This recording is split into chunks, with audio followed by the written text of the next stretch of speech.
friends, welcome back to the channel Ruchi's Teaching. This is Ruchi here.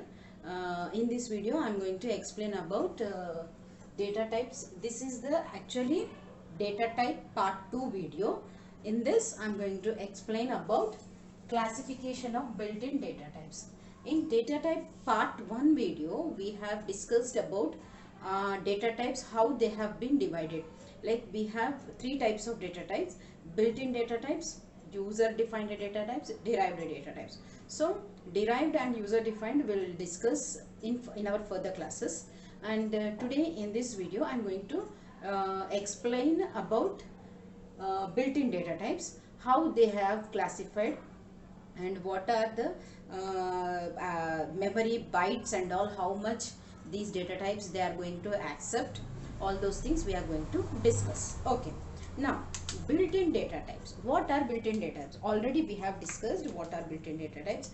Built-in data types are those data types, those are predefined or primitive or already created by the programmers and kept in the software.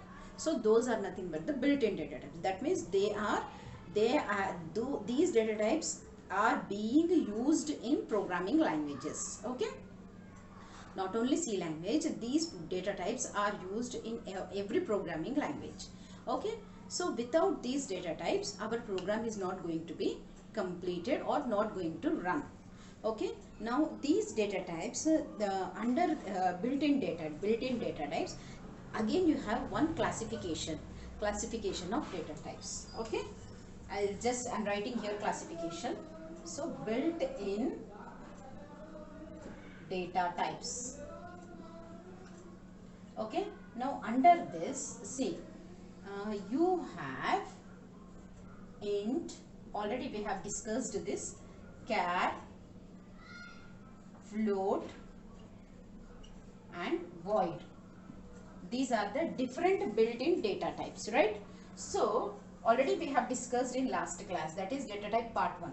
So today I will be discussing about each sub classifications. That means int sub classifications, char sub classifications, float sub classifications, void sub classifications. So under int data type you have again 4 types of data types. Those are short, again int, and long, and again long. Okay, so these are the sub classifications. So sub classifications of the integer data types, right? So these are the sub classifications of the integer data type. Now we will be discussing about integer data type. How many these things are there under each data type? Again it is divided into 2 things, which is called signed, unsigned. What are the signed and unsigned? Now integer data type, I said integer data type. Under integer data type you have short, int, long. Now under integer data type you have one subclassification called short data type.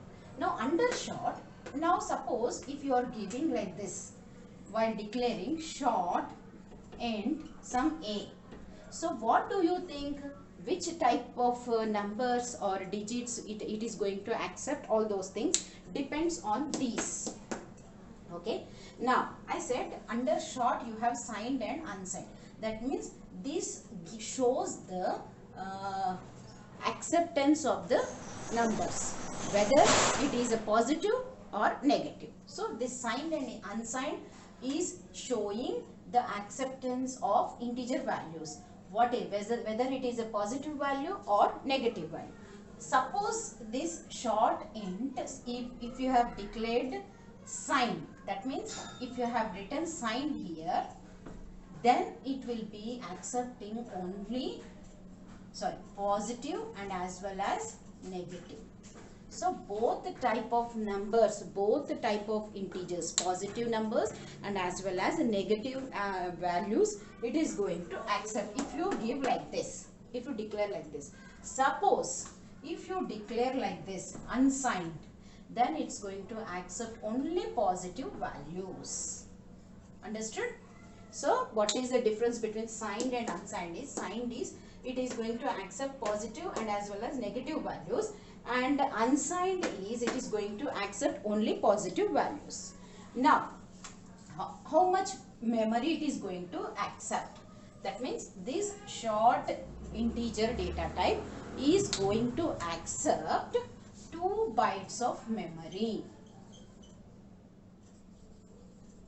Okay, 2 bytes of memory it's going to accept. Understood? Next, again under int, again you have signed as well as unsigned. Okay, again this also accepts positive and as well as negative values. This accepts only positive values. Okay, again under long, signed, unsigned.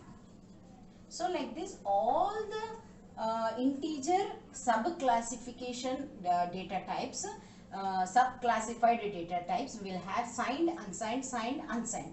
So again, you know, this will accept positive and negative, and this will accept only positive. Now again long also unsigned and signed, right? So like this, the sub-classification of the integer short integer data types have been divided. Okay, so these are the sub-classification of the integer data types. So now I said 2 bytes of memory short is going to take. Now integer data type is going to take 2 or 4 bytes of memory.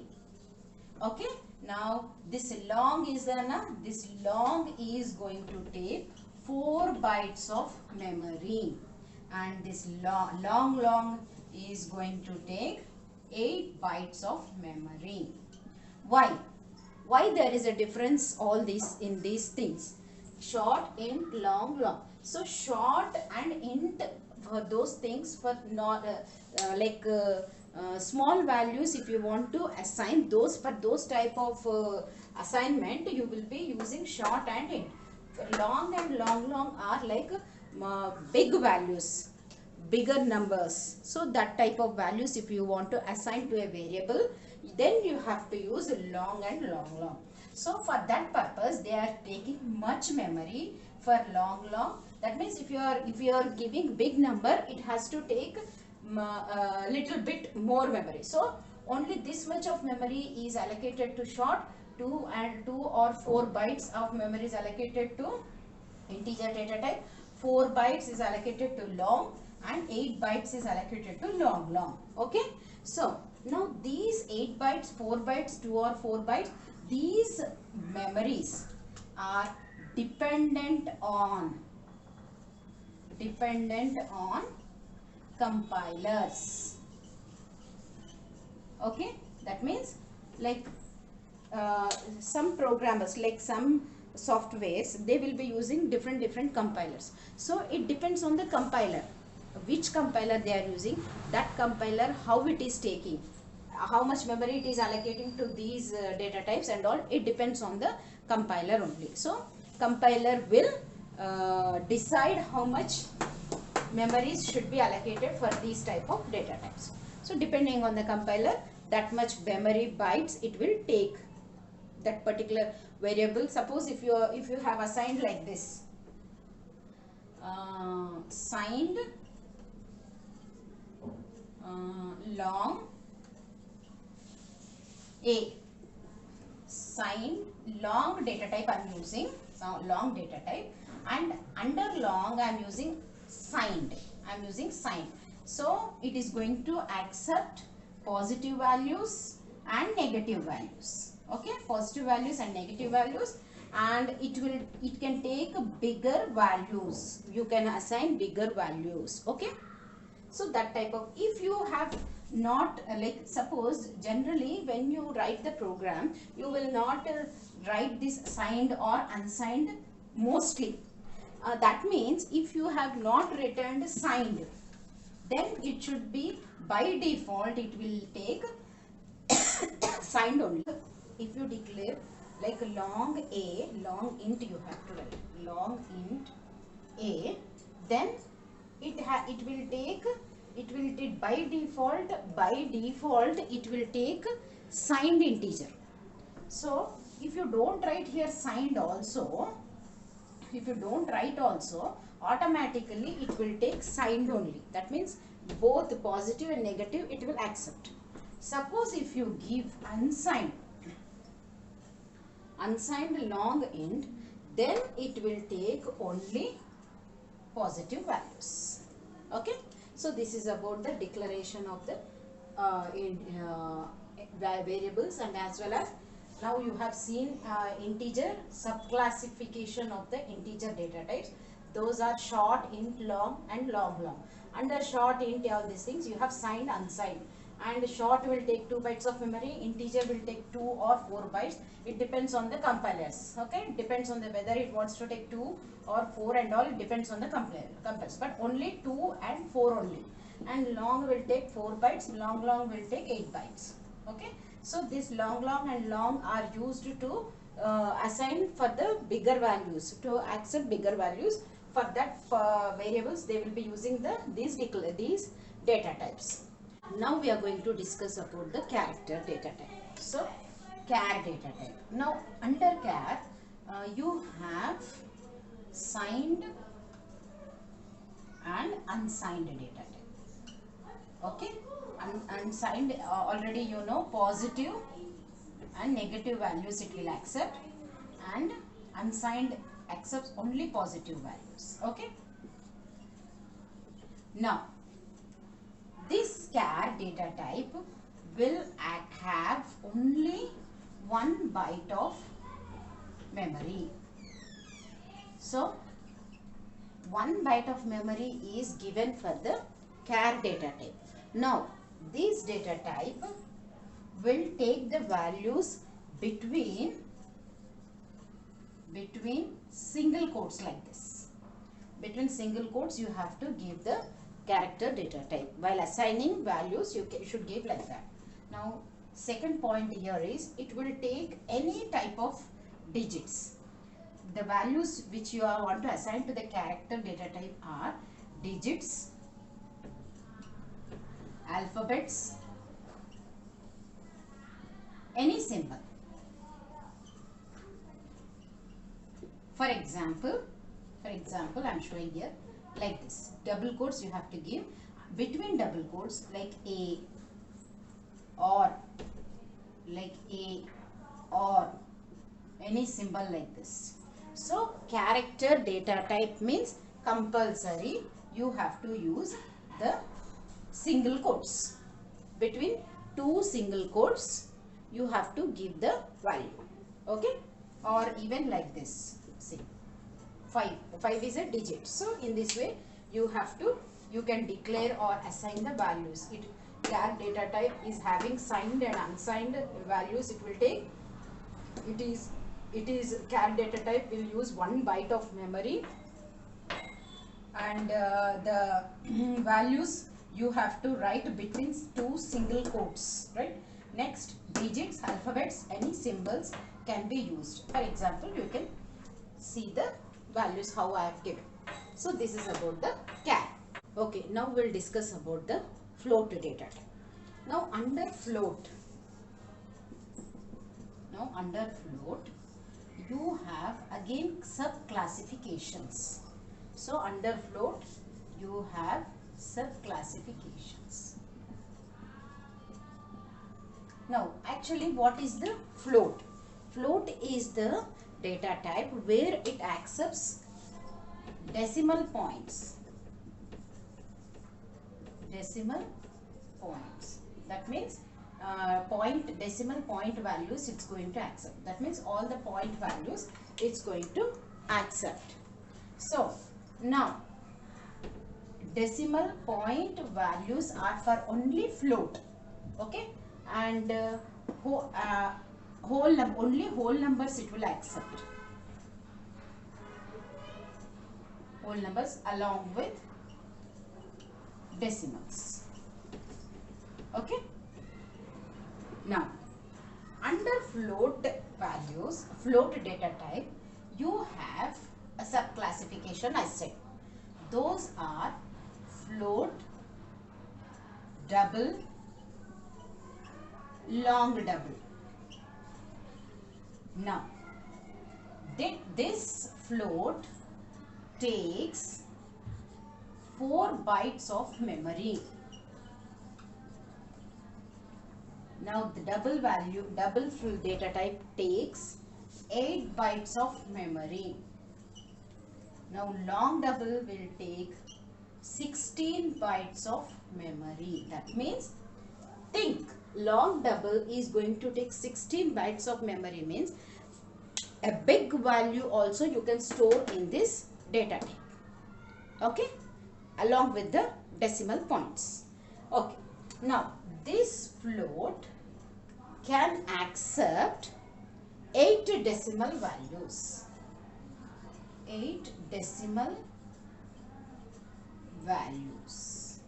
That means float can accept 8 decimal places. That means what?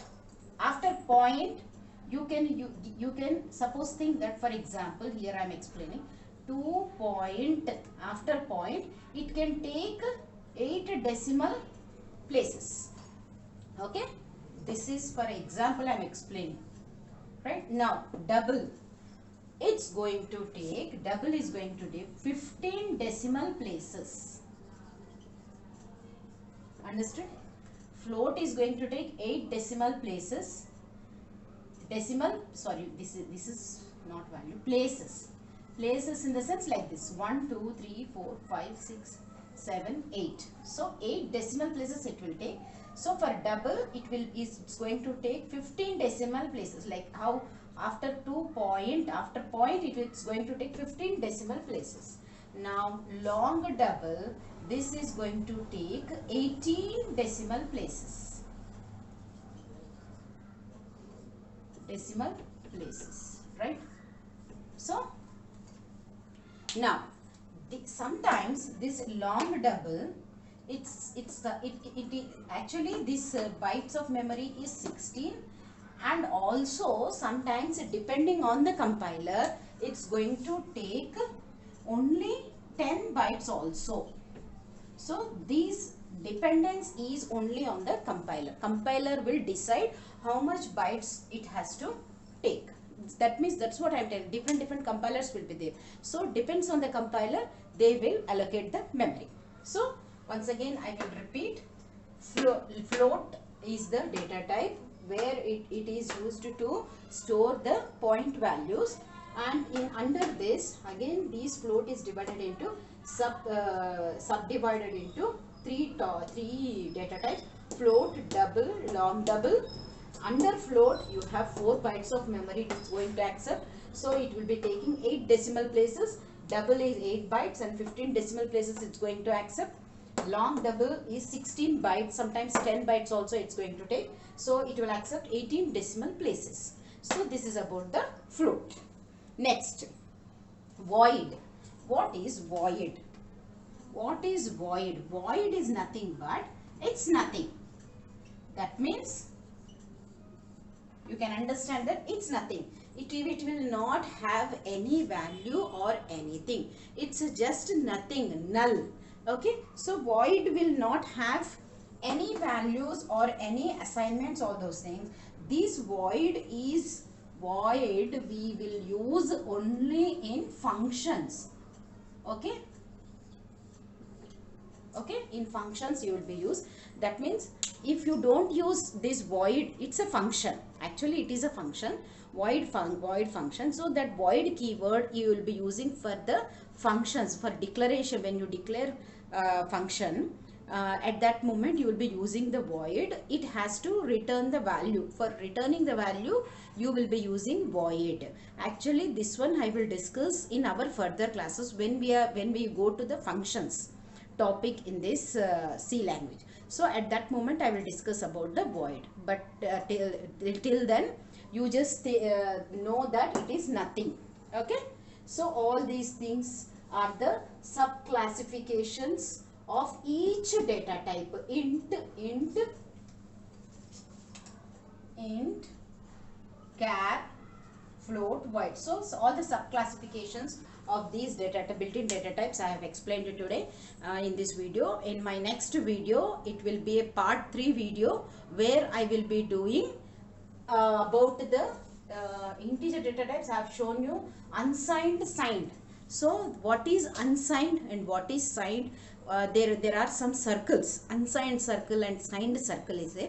So regarding that, about circles, unsigned circle, about signed circle, I am going to discuss in the further videos. So please, once again I am telling you, please, if you are new to the video, if you are newly watching my channel, please don't just see and go away. Please try to subscribe the channel, so that, and if you like it, give some comments, so that after reading that comment still I'll get motivated. If it is good I will feel happy, if it is not good I will try to improve my explanation. But just don't see and just keep it aside. Please try to subscribe the channel. If you subscribe only, if the subscribers increase to my channel, then only I can do other good videos. If subscribers are there, actually our channel is having less subscribers, that's why I'm continuously telling about this. Please subscribe the channel, and if you feel that my explanation is good, please try to subscribe and make me motivated, so that I will try to do much good videos for you people. And it's my pleasure to explain all these things. Okay friends, please try to subscribe the channel, share to your friends as much as you can, and give a like to the videos. Okay friends, thank you, bye.